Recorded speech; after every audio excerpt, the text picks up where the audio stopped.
Oh my gosh.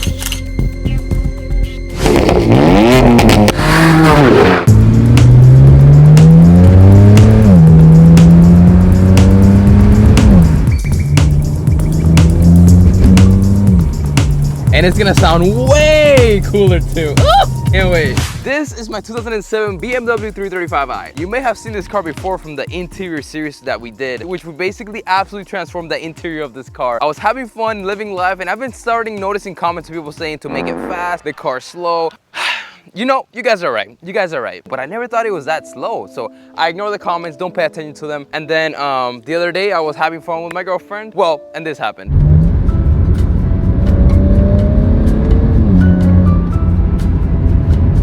Was that it? What do you mean?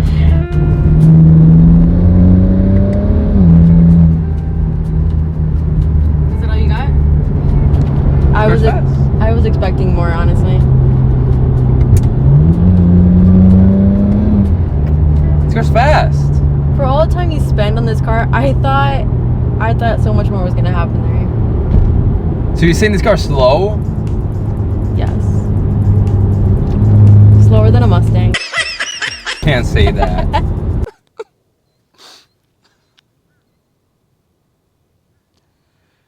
I will not allow Cristobal to say that we're slow and this car is slower than a Mustang. We are gonna modify the crap out of this car and make a crap ton of horsepower. Let's go. We're going from slow beamer to the goal of beating a Mustang. I have to prove to her that we're faster than a Mustang. I have to beat at least one Mustang, and if I don't, so here in front of me we have everything we need to make the BMW 335i behind me an absolute machine. Because I'm not gonna lie, my feelings are hurt. They really are.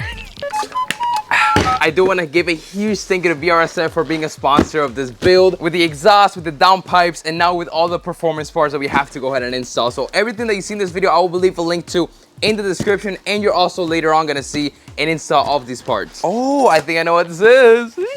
I think I know what this is. Got a little box on the side though. Ooh, got some pipes. Okay. Got some V-band clamps. Can't go wrong with that. More piping, some hard pipes. So actually, if I'm not mistaken,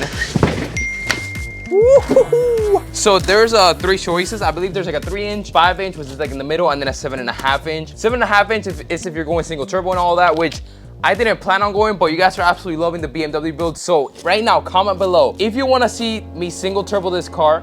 First, like this video, subscribe, do all that good stuff because it helps this channel so much. And secondly, comment below, single turbo that B. Comment that. Oh my goodness. What the heck? Oh my gosh.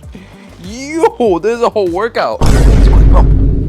Bro, they legit just diarrhea all over my car. So why a bigger intercooler compared to the OEM one? Basically, the OEM one's great, but when we start pushing more horsepower, more boost, and you start doing more pulls, it's not gonna be able to let you do that many pulls back to back to back without the car overheating, or not even overheating, just running a lot more hot and not running as efficient as it could. This thing cools down the air way more. They actually did a test. They did 2nd gear to 3rd gear pull, and it went from 90 degrees to 130 degrees. And then they did it with this intercooler, and it actually went from 88 degrees to 88 degrees. So it didn't even get hot after the pull.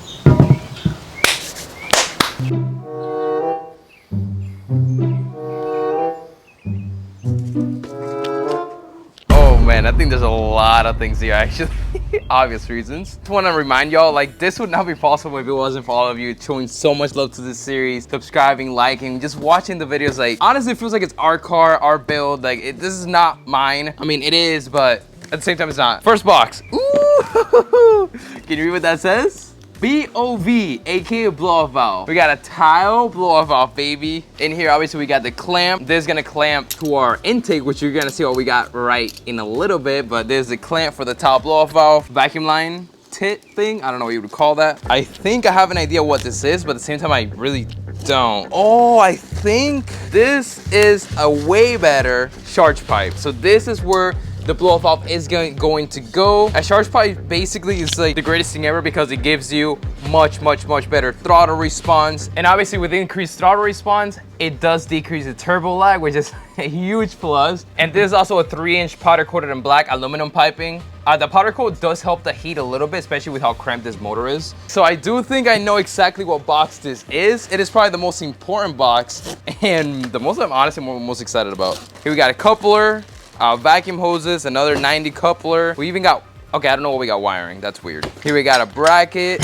Here we got piping, more piping, more piping, hose and clamps, some fittings, zip ties, bolts. Here we got these. I don't even know what this is, to be honest. And 2 big old hoses, 1 filter, and we got 2 filters. So if you know about the BMW life, you know exactly what this kit is. If you don't, this is an intake relocation kit. All right, so this is basically what the relocation kit does. So here's a very stock motor. Literally everything on this car is pretty much stock, which is hilarious. But the turbos in this motor are on this side, correct? For some reason, BMW has, do you see that skinny piping that runs right in front of like the pulleys, the belt and whatever? Well, that's a plastic piping coming from the turbo that goes located on this side, which is very, very weird because the turbo's over there. And then you have very restrictive piping all the way to this side of the motor, which creates a lot of turbo lag, not enough airflow for the turbos. Just, it isn't very smart. I'm not sure why they did it. I'm sure there's a reason why, but when you look at it in 2023, it just doesn't make sense. So basically what this whole relocation kit does is it eliminates the piping coming from the back that goes to this side, and the one that I showed you here in the front that goes to this side eliminates that, and the inlet piping for the turbos stay right on this side. Much faster spool, amazing, incredible sounds which you guys are gonna hear. Subscribe because you don't want to miss that, and just a lot more horsepower. One thing I have heard though is that it is an absolute pain doing relocated inlets, and as a BMW newbie, that's something I'm definitely not looking forward to. Not intentionally, but finally the little box for last. I believe, like I was saying, this is the oil catch can. When you have a turbo motor, there's a lot more blow by, and that's why everybody does get an external catch can where all that oil blow by was gonna go. Oh, this is good. Wow, this quality is very nice. All that oil blow by is gonna go into this thing that is called a catch can. I mean, oil catch can.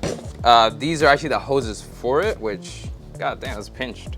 Actually, I lied. If we go even smaller than that, we do have the most important thing of all, and that is the MHD tuning for this car. Now, I also need to give a huge thank you to MHD because they are the ones sponsoring all the tuning when it comes onto this car. You will see a separate video when we install everything and we have to tune it.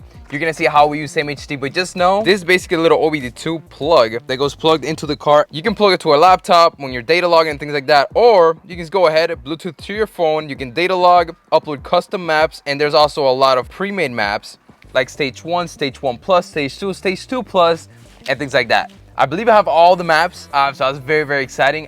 Right after we're done with installing everything, we do have all the maps to choose from. We'll see, maybe we'll get some custom maps down the line, but huge thank you to MHD. I'm gonna go ahead and leave a link to this in the description because they are the absolute goats when it comes down to tuning the BMW platforms and things like that. So I'm as excited that we're doing it the right way, we're going the right route. Honestly, if I take this 335i to the next level, this is what my 335 would look like. All right, so here we got Jesus. What's up, Danny? What's good? Nice to meet you, man. And do you want to tell us everything that you've done to it? Because I know it's got a lot of things. It's maxed out. Next, okay, there you go. The only thing I would need to do to this, it would be like build the engine. Yeah. And that would be about it. So it's a stock internal Internals, N54. But bearings. Okay. Rod bearings, they're from Back Motorsports. Fueling wise, 2 450s. 450, yeah. PI from MMP, 750 on them. The car does 8 miles per gallon. Oh my gosh. And he just pulled up with E85 on the way here, so that's good. So you're full E85? Full 85. Yeah. Turbos, I have MMP 1 case. I also have some water met injection. Oh, okay. Yeah. You want to check it out? Yeah, that's it. Sheesh. And how much power did it make? I haven't dynoed it, but you it's haven't dynoed like a 27 PSI. Probably, I mean, at least over 600 wheel. Probably. Oh, maybe that's mid-600. fun. Yeah. Well, What? so my tuner was expecting it to be like around 650 plus. Fully gutted, basically? Oh, I just noticed you have Kirky seats. Quirky seats. Oh my god. You don't daily this, right? No. No, you can't daily that thing. Dude, what the heck? Freaking 10 seats. Roll cage. And it is automatic. Nice. So is it a stock transmission? Build transmission. Oh, build transmission. By dynamic propulsion. How much does that cost to do? Like build a transmission? Like $6,000. Oh, God! Oh, God! I don't know if you noticed the doors. There's nothing. It's just plastic. This is plastic door. The That fitment- saves a lot of weight, right? The fitment is not great, but like Oh, yeah. for whatever the car is meant to Yeah, be. it's a race car doesn't basically. matter. You Yeah, don't it is daily a- drive it, so.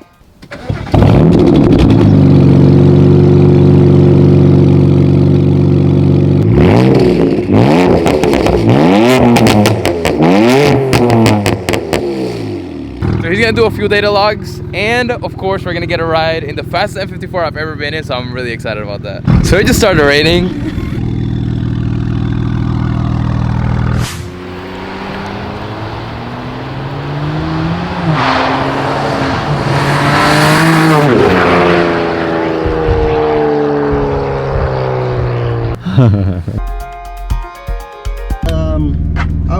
faster than a manual. Give you like a little half throttle. Half throttle.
That's the fast 335. This thing just went off.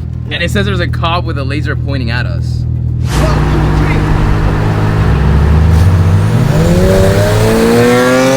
Oh shoot!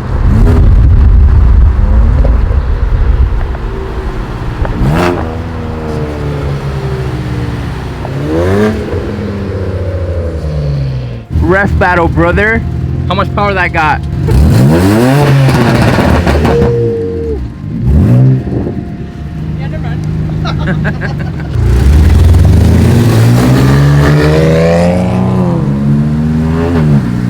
So we absolutely just got rained out. At least you guys heard it.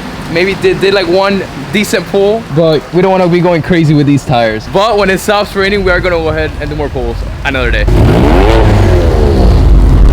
Okay, as many as you may know, this is what happened when I took the Supercar Slayer to the Supercar Rally. It absolutely broke down 2 hours away. And well, here's a follow-up. Let's get it down from the trailer, going slow. All right, we made it. Also, this guy was the nicest guy ever. He literally wanted to push the car up the hill into the mini garage. I felt really bad, so I'm like, let me try starting the car so you don't have to push it all the way up. And hey,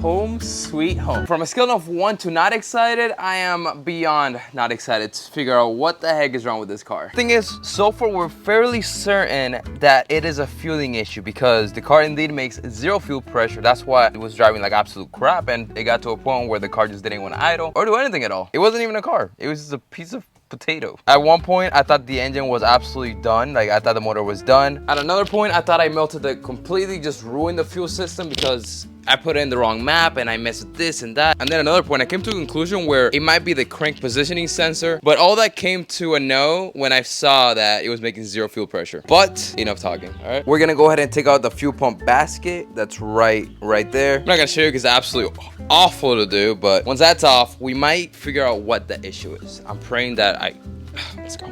And of course, the one day I gotta take the fuel basket out, I'm not on E85. I'm on 50-50, so it doesn't smell as bad as 93, but it smells pretty bad. Fuel pump is out. Let's see if I can find the issue.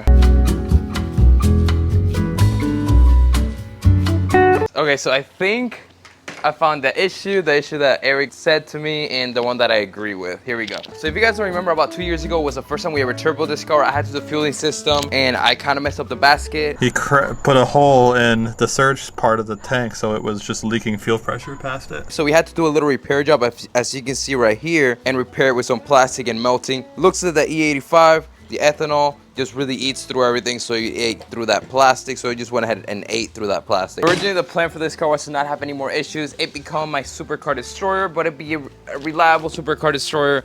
It failed its first supercar rally, which is absolutely a bummer. So I'm gonna go ahead. I think I might order a basket where this and this is non-existent. The pumps just kind of hang in the tank, which is absolutely beautiful. I'm not 100% sure that this is the issue. I'm praying that the new fuel pump top hat and whole assembly will fix the issue. And if it does, down the line when I want to make more horsepower, it's gonna be much easier since you can just add new fuel pumps, and it's just a much simpler system. So until that comes in, let's continue to pray for Brittany.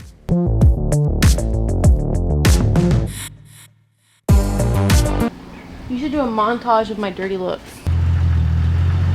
Oh, whoa. Stop. She's a speedster.